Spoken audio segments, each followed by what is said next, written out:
No doubt. It should be Khan too, isn't it? Wonderful.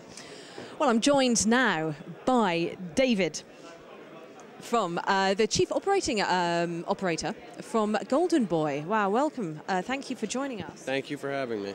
An immense announcement today. It is the No Doubt, it's the rematch fight. Many people thought it wouldn't happen, it wouldn't come off, but it has. Yeah, I think, for both fighters at this stage in their career, I think this was the right fight. I think both of them recognize that. As I said earlier, they both should be commended. Far too often we don't have the right fight happening for the fighters and, for fans, for everyone involved, and I think here we do. And it was mentioned during the press conference that really, especially Lamont said that he's doing it for the fight fans, really. They wanted it, everybody wanted it, so that was the reason for him to get back into the ring and prove it.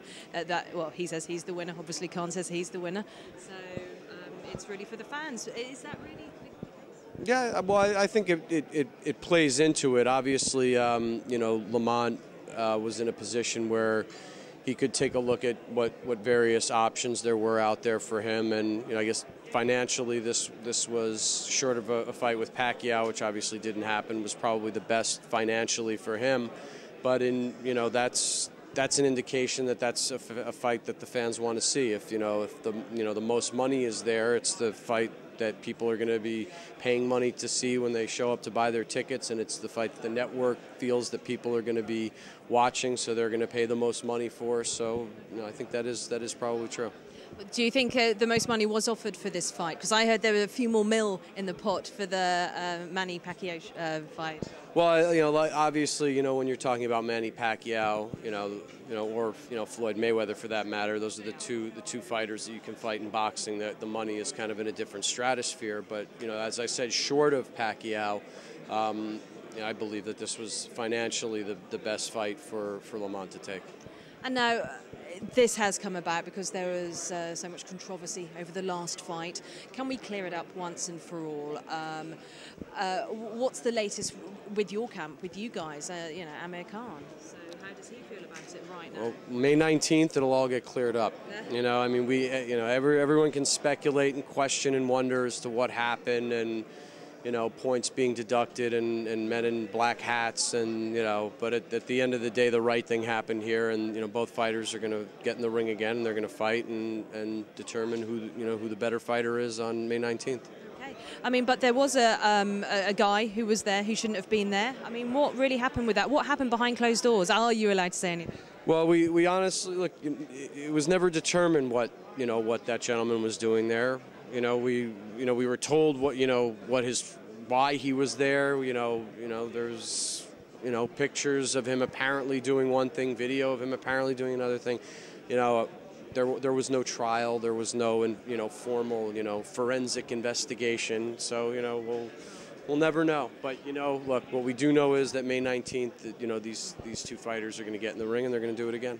And do you think that would have happened, all the controversy would have happened if the fight wasn't in Washington? A lot of people saying it was because it was in Washington, it was the home town of Peterson.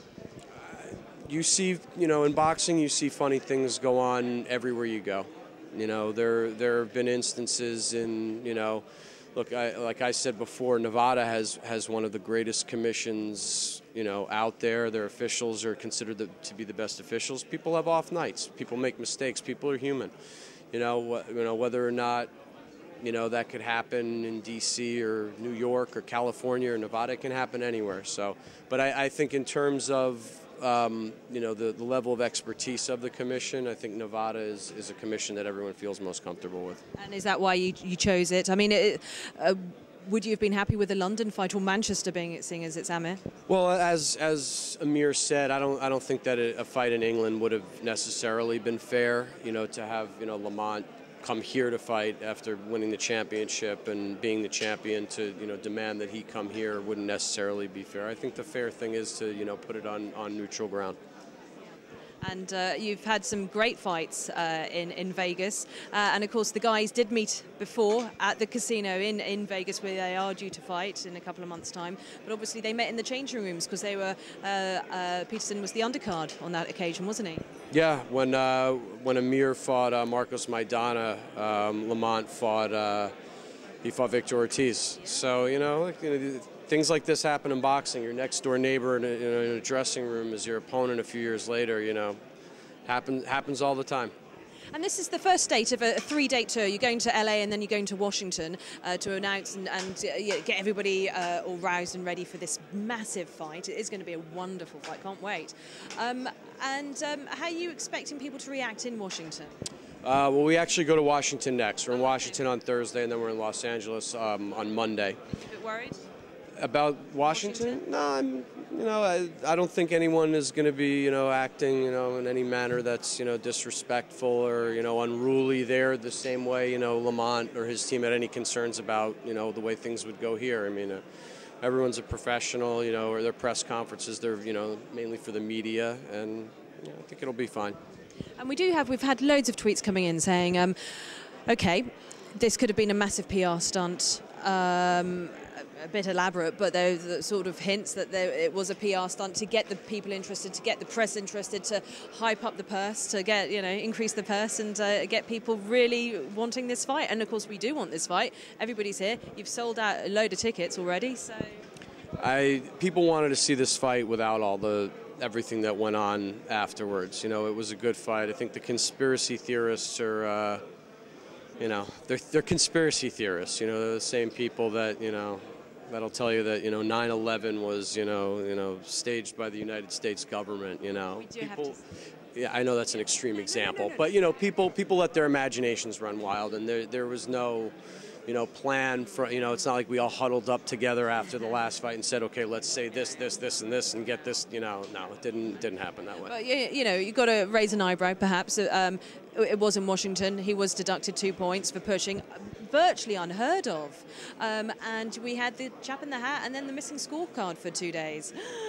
Gosh, if with my conspiracy hat on, I'm beside myself with excitement.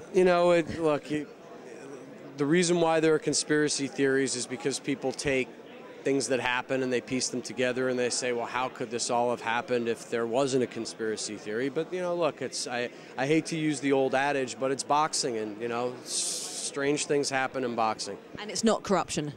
No, I've seen no signs of corruption involving, having anything to do with the first fight. And finally, you mentioned you had to make concessions. Obviously, everybody makes concessions when they're trying to fix up a fight. May I ask what were the concessions were, or some of the concessions that had to be made to tempt Peterson back in? Because it looked like it was adamant. First off, no, didn't want to know. Didn't want this fight. Well, I think the one that is most obvious is the one it's been public, is that Amir is giving up all normally in a situation like this, Amir would control and retain all of the UK television money. And in this case, Amir has said, look, let's split everything 50-50 down the middle. UK, everything. Middle East, everything. We'll split everything 50-50. And these are territories that normally he retains for himself. So that was a concession. It shows you how much that, he wants to fight. And of course, it's Britain versus America. You're American, I understand. Yeah. He's British. Gosh. Yeah, well, the battle's been raging for over 200 years. So, you're working for the opposition. Yeah, the battle's been raging for 200 years. I forget when we were in Washington, someone from the British Embassy spoke at the press conference, and he mentioned that the British burned down the White House at one point. So that was But it's a good rivalry. It's a good sports rivalry. It's a friendly rivalry. But yeah, that's part of it too. And finally, do you think a win, whoever wins, it will always be tainted with these controversies, with all the speculation? Do you think whoever wins can walk away and go, that's it, I've won it fair and square? Or do you think it'll always come back up, always be known in the future? Oh, yeah, of course, that was the fight, that was the belt, the title that had the demeanor in the first place. I think as long as we have, a decisive decision and a clean outcome, I think, people will be satisfied with it. Look, if it's another very close fight and Amir wins, maybe we see a third fight. That's why there are trilogies. So after this, are we expecting a Mayweather fight with Amir?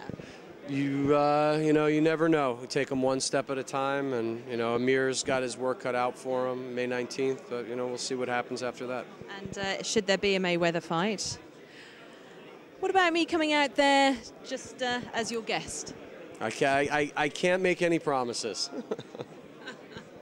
And on that note, I can't make any promises. I can never make any promises when it comes to Mayweather fights. Everyone wants to come. Everyone wants their tickets. Everyone wants credentials, and I can never make any promises.